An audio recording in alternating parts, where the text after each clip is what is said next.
తెలంగాణ విద్యా విధానంపై సీఎం రేవంత్ రెడ్డి చిట్చాట్లో కీలక వ్యాఖ్యలు చేశారు. విద్యా విధానంలో కీలక మార్పులు తీసుకురాబోతున్నామని సీఎం రేవంత్ రెడ్డి తెలిపారు. ఇకపై 10th ఎగ్జామ్స్ ఉండబోవని సంచలన వ్యాఖ్యలు చేశారు.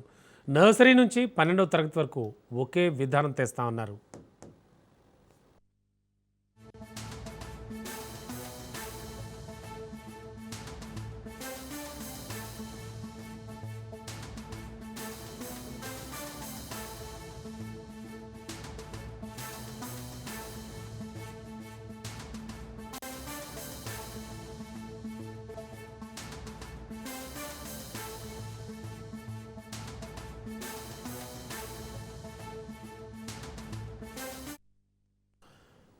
బ్రేకింగ్లో చూస్తున్నాం. తెలంగాణ విద్యా విధానంపై సీఎం రేవంత్ రెడ్డి చిట్చాట్లో కీలక వ్యాఖ్యలు చేశారు.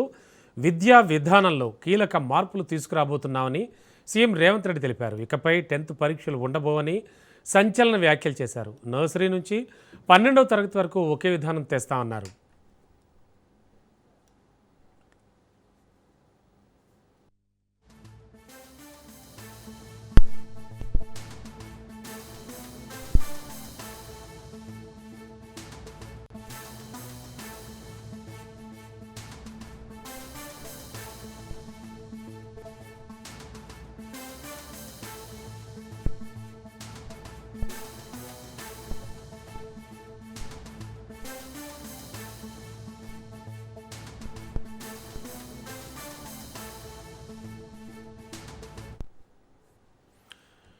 బ్రేకింగ్ చూస్తున్నాం. తెలంగాణ విద్యా విధానంపై సీఎం రేవంత్ రెడ్డి చిట్చాట్లో కీలక వ్యాఖ్యలు చేశారు. విద్యా విధానంలో కీలక మార్పులు తీసుకురాబోతున్న విధానంలో భాగంగా 10th పరీక్షలు ఉండబోవని సంచలన వ్యాఖ్యలు చేశారు. నర్సరీ నుంచి 12వ తరగతి వరకు ఒకే విధానం తెస్తామన్నారు. ఇక ఇదే అంశానికి సంబంధించి లేటెస్ట్ ఇన్ఫో అందించడానికి మా కరెస్పాండెంట్ సునీల్ సిద్ధంగా ఉన్నారు. సునీల్, ఇది పర్టికులర్గా ఎప్పటి నుంచి అమలు పరుస్తామని ఏమైనా చెప్పడం జరిగిందా? అండ్ మోరోవర్ ఈ విధానంపై ఆల్రెడీ ఏమైనా రియాక్షన్స్ వస్తూ ఉన్నాయా ఆయన చేసిన వ్యాఖ్యలకు సంబంధించి? ఎస్ రమణ, ఈరోజు తెలంగాణ రాష్ట్ర ముఖ్యమంత్రి రేవంత్ రెడ్డి అసెంబ్లీలో బడ్జెట్ ప్రవేశపెట్టిన తర్వాత బడ్జెట్ సమావేశం, బడ్జెట్ పద్ధతులు ముగిసిన తర్వాత ఈరోజు మీడియా ప్రతినిధులతో జరిపినటువంటి చిట్చాట్లో అనేక కీలక అంశాలపై కూడా సీఎం ప్రస్తావించడం జరిగింది. ఇందులో ప్రధానంగా విద్యా విధానం, తెలంగాణ రాష్ట్రంలో నూతన విద్యా విధానంపై ఇప్పటికే రాష్ట్ర ప్రభుత్వము ఒక కమిటీని వేసింది. ఆ కేశవరావు కమిటీని వేసింది. కమిటీ ఇప్పటికే రిపోర్ట్ కూడా ఇవ్వడం జరిగింది. అయితే 1 నుంచి 12వ తరగతి వరకు నూతన విద్యా విధానాన్ని అమలు చేయబోతున్నాం.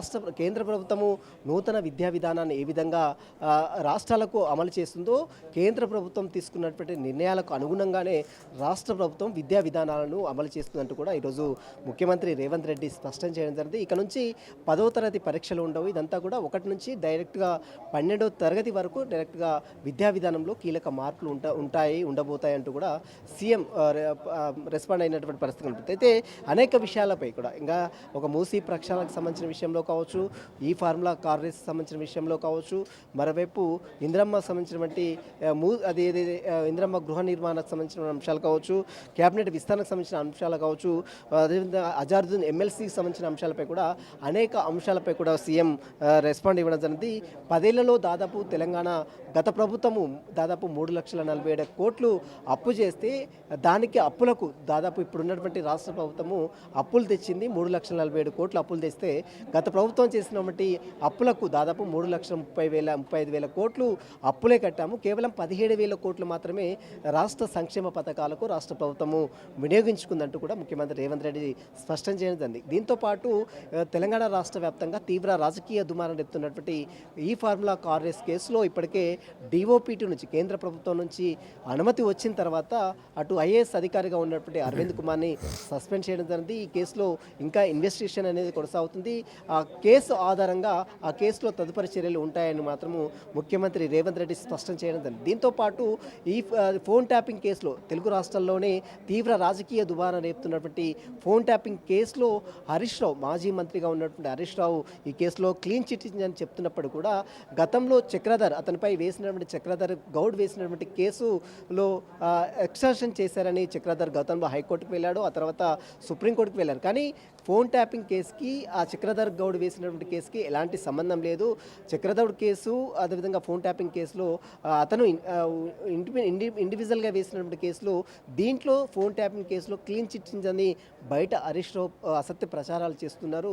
జర్నలిస్టులందరూ కూడా దీన్ని గమనించాలంటూ కూడా ముఖ్యమంత్రి రేవంత్ రెడ్డి స్పష్టం చేయడం జరిగింది. మరోవైపు అజారుద్దీన్ ఎమ్మెల్సీ పదవి ఏప్రిల్తో గడువు ముగిన నేపథ్యంలో ఇంకా గడువు ఉంది కాబట్టి సుప్రీంకోర్టులో కూడా గవర్నర్ సమయం వద్ద తేల్చుకోవాలని సూచించింది. కానీ ఎక్కడ కూడా గవర్నర్ దగ్గర ఇంకా పెండింగ్లోనే ఉంది. గవర్నర్తో ఏప్రిల్ టైం ఉంది కాబట్టి ఏప్రిల్ 31 వరకు తమకు టైం ఉంది కాబట్టి ఖచ్చితంగా ఎమ్మెల్సీగా అటు అజారుద్దీన్తో పాటు కోదండరామ్ ఖచ్చితంగా ఎమ్మెల్సీగా ఉంటారంటూ కూడా మరోవైపు ముఖ్యమంత్రి రేవంత్ రెడ్డి చాలా స్పష్టంగా వ్యాఖ్యలు చేయడం జరిగింది. దీంతోపాటు బీఆర్ఎస్ 10 ఏళ్లలో చేసినటువంటి అప్పులు అదేవిధంగా వారు చేస్తున్నటువంటి అసత్య ప్రచారాలకు సంబంధించిన విషయాలపై కూడా రేవంత్ రెడ్డి స్పందించడం జరిగింది.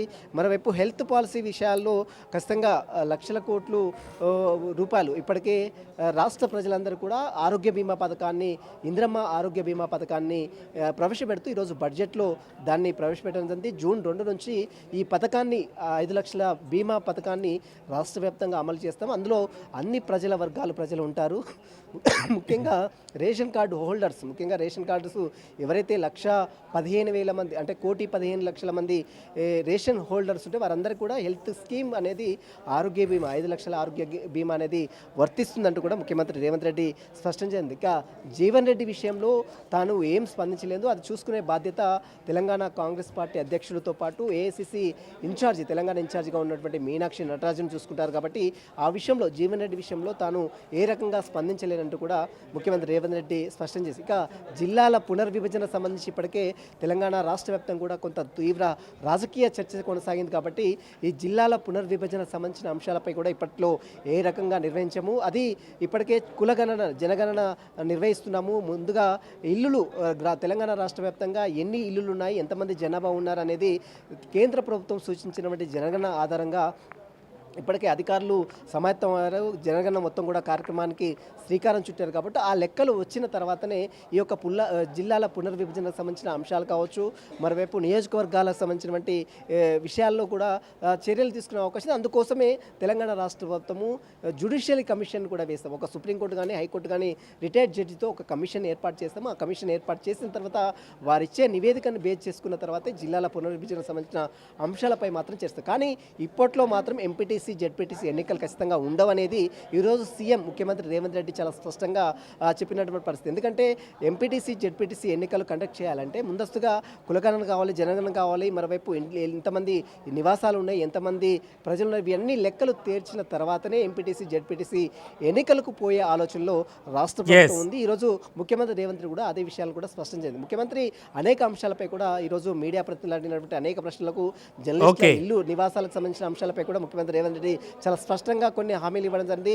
ముఖ్యమంత్రి అన్ని సంఘాలు కాకుండా మీరందరూ కూడా ఇండిపెండెంట్గా వచ్చి రాష్ట్ర ముఖ్యమంత్రిని ఎవరైతే రెవెన్యూ శాఖ మంత్రి అదేవిధంగా గృహ నిర్మాణ శాఖ మంత్రి ఉంటారో వారిని కలిస్తే మాత్రం మీకు జర్నలిస్టులు కూడా త్వరలోనే ఇల్లు ఖచ్చితంగా ఇచ్చే ఆలోచనలో రాష్ట్ర ప్రభుత్వం ఉందంటూ కూడా ముఖ్యమంత్రి రేవంత్ రెడ్డి స్పష్టం చేయడం జరిగింది. Thank you.